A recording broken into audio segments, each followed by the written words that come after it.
do the recording again. Right, so Adam, you up reading the next section? Can do. Excellent. Fulvio and Flavio. He likes his names. Never a dull moment. Written above the Here's where he goes right on his invention. He goes, remember those two words I just showed you? Forget them for a second. Right. Fulvio and Flavio enter the list, fight with the sword alone for reasons of honor. Fulvio, the actor, stands in high guard, feet gathered. Flavio, to counter him, stands in a low invitation guard, waiting for Fulvio to descend. Having settled in such a way that invites Fulvio to descend, Fulvio lowers the point of his sword and in this tempo takes a half step with his right foot, then brings back the left foot behind the right and beats Flavio's sword, throwing a dritto to the head. If Flavio, at the moment that Fulvio lowers his point to beat his sword, quickly grows with his vita and his sword, engaged with the sword he could have entered with his point, but he does not do it.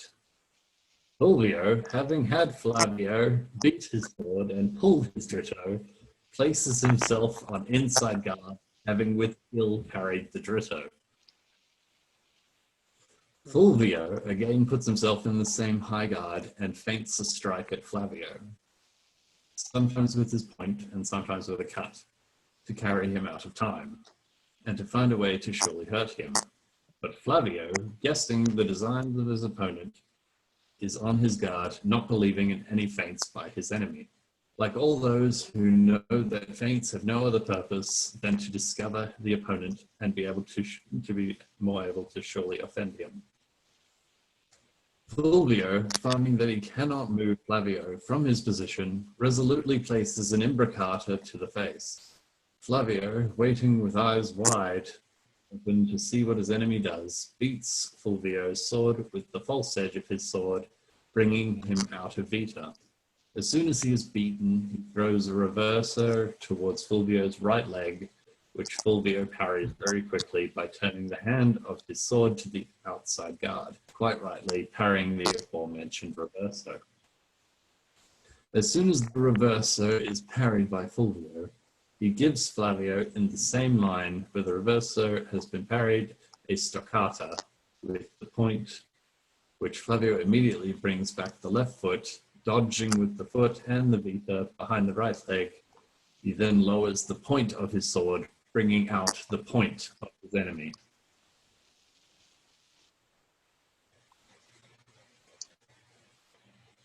Cool. So, just before we sort of move into talking about the section, so an imbricata is a thrust with the hand down. So, hang on, let's get us sorted out. So, an imbricata is basically a thrust in prime, if you're a 19th century person, or just thrusting with the hand high over down. Stoccata is a thrust from this hand position. I don't know what that is in 19th century terms, but it's just a straight thrust, I think, with the leg forward.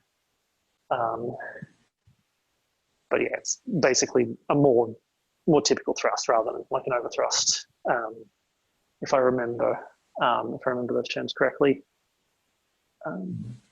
Imbricata is a downwards thrust, stoccata is more of an upwards thrust. But yes, you're right. Yeah. Cool. That's probably a more concise way of summarizing it than I did. Yeah. So okay, interesting. So something that struck me a bit about that is the so the imbricata, the high guard, seems to be the offensive guard, whereas the low guard seems to be the defensive guard. And is that like a general trend in the manual where he gives like an offensive guard, defensive guard, or am I completely off and these guards get used different ways at different times? Correct. He usually does give an offensive guard and a defensive guard, or a threatening guard and a counter guard. In this case, the high guard and also the high guard or the broad guards with the hand withdrawn, he doesn't attack directly into it because of the threat of the sword. If poor Flavio in his low ward were to attack Fulvio while he's in his high ward, most likely you're going to have a double kill. So Flavio tries to create an invitation so that Fulvio will attack him. And Flavio can then defend the attack rather than blindly assaulting it.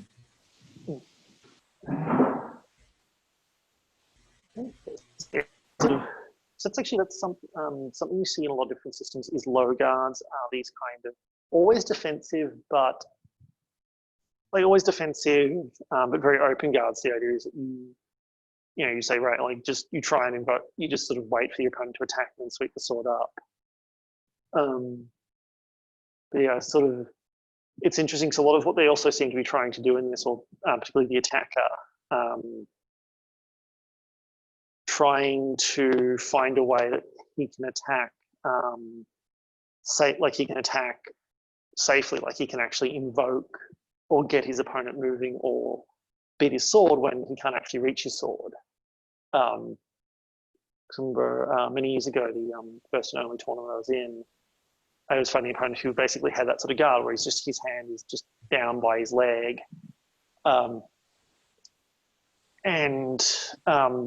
This really, really confounded me until I started just feinting at his hand to get him to move, in which case, and at which point I won the match. So yeah. So no, that's sort of... Sorry. You keep going. I'm just talking to fill time until other people actually say useful things. So say useful things. The other common trend is that Fulvio, even when the sword is always beat, even if Flavio's sword isn't necessarily pointing at Fulvio's Vita, Fulvio descends with a beat to try and outline Flavio's point anyway, because he needs to come and defend it. And it's a common trend in Lovino's system that I think I've only seen it once in the system where he attacks without a committed defense or without gaining the defensive time through a beat or a feint. Yeah, that's kind of one of those questions you ask for all systems is how do they cover themselves with attacks? They don't. Oh, there are systems where people don't have some way of covering themselves when they attack or protect themselves when they attack. But usually what you'll then find is contemporary criticism of those systems, partially for that purpose. Yeah. It's actually so sort of a comparison between this I drew earlier, I think before the recording though, where it was sort of similar to the living tradition Italian knife fighting, where the way they train it is they try and sort of outposition each other just using like a spoon or some kind of a comb or some kind of object that is not lethal to represent the knife. And I swear I've seen some of the particularly that high-low guard, high thrust that's then aborted to then do something else combination in Italian knife. Where the idea is, you just give a threat from non-committed attack to get the other person doing something so that you can then got something to take advantage of or something to work from. Yeah, which is kind of interesting.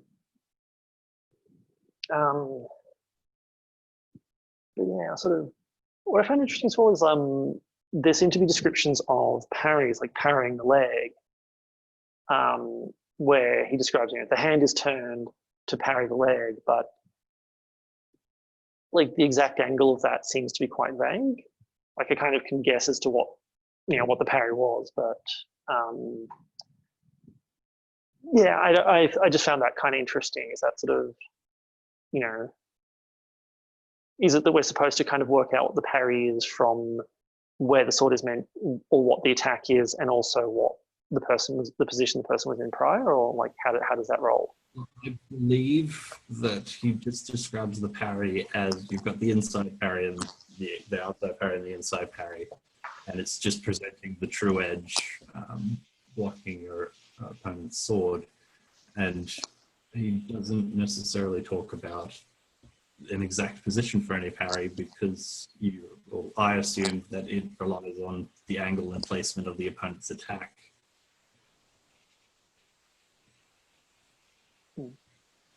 Okay. The attack seems to be he holds the front as he lowers it, and because the right foot then moves in, the left catches up behind it, so he's obviously stepping off line to the defender's left, stepping off to his right.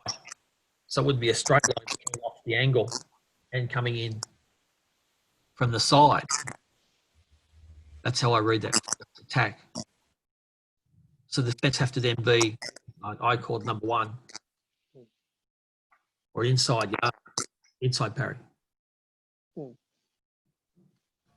Yeah. He does say in that previous section that we went over, the inside and outside guards, he says, you know, that you can adjust the height so long as the true edge is, what does he say, is against, like, basically, I suppose that it's that the blades are crossed, I think is a key part of his principles for parrying.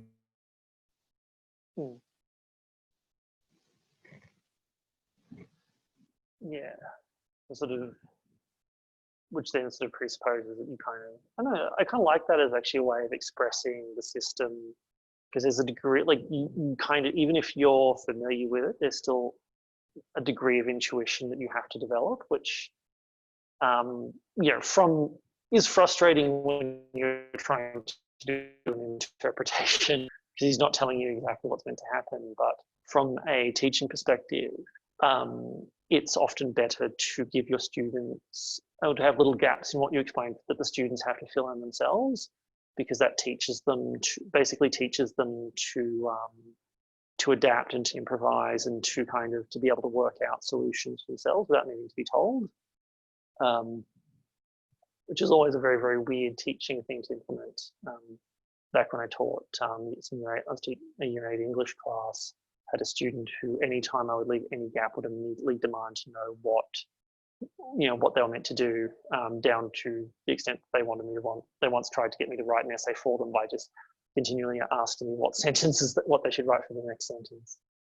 But yeah, I think that's kind of an interesting thing. Well, which then kind of leads into another question: what is kind of the assumed pedagogy with this? Like, how is he kind of assuming that that the reader or like a student of this system will learn the system? Like, what, sort of mentioned before that each section he's trying to give you a group of things that he thinks you should know.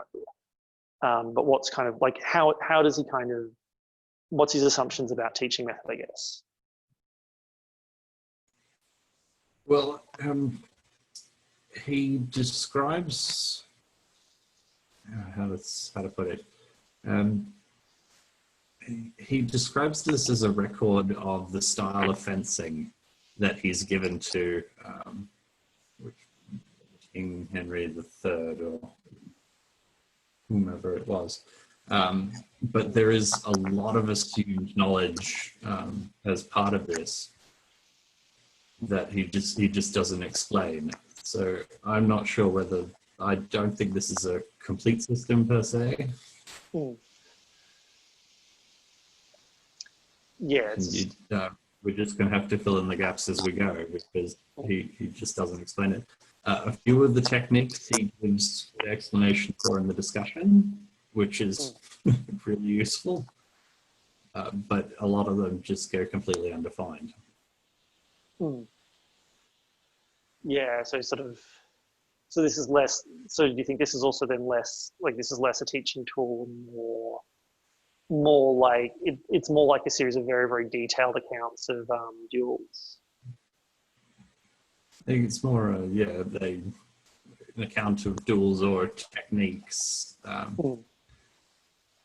But he does, at the end of his discussion, talk about how he teaches students, which leads me to believe that he was a teacher of some description.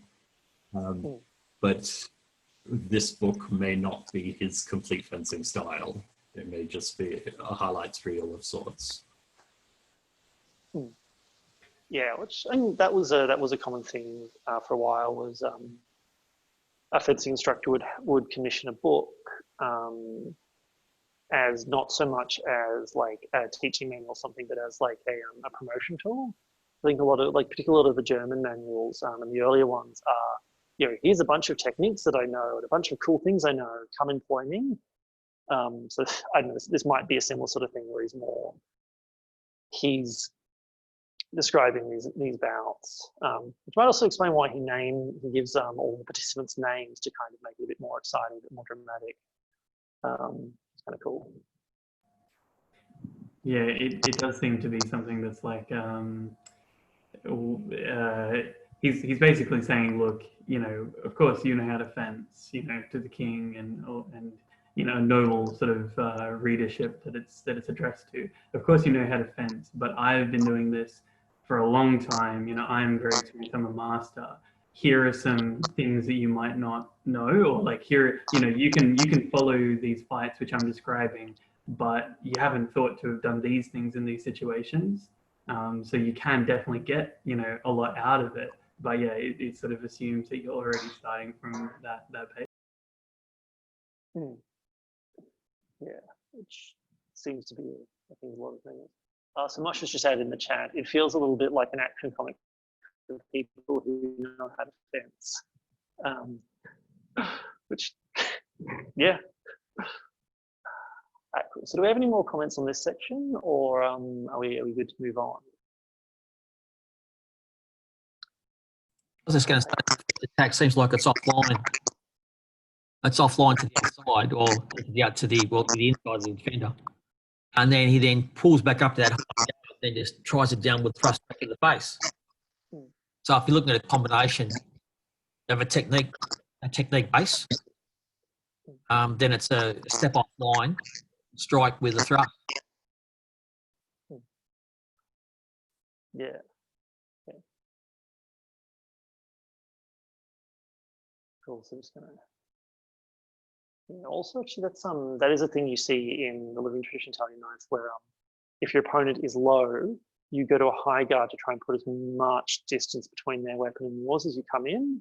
So you're attacking on a line that is so open, and you're moving yourself so far away from their weapon that you essentially gain a defense through time. That might be sort of a similar thing, which is, I don't know, like, I don't know if it's kind of modern sort of, like that kind of nationalism bias to assume that there's going to be some commonalities in Italian sword fighting throughout, or if it's just like there are certain themes that kind of reoccur over time, which may happen primarily because of like the language use, whether the ways they're describing and thinking about sword fighting or knife fighting or whatever, kind of prompts them to come to similar conclusions.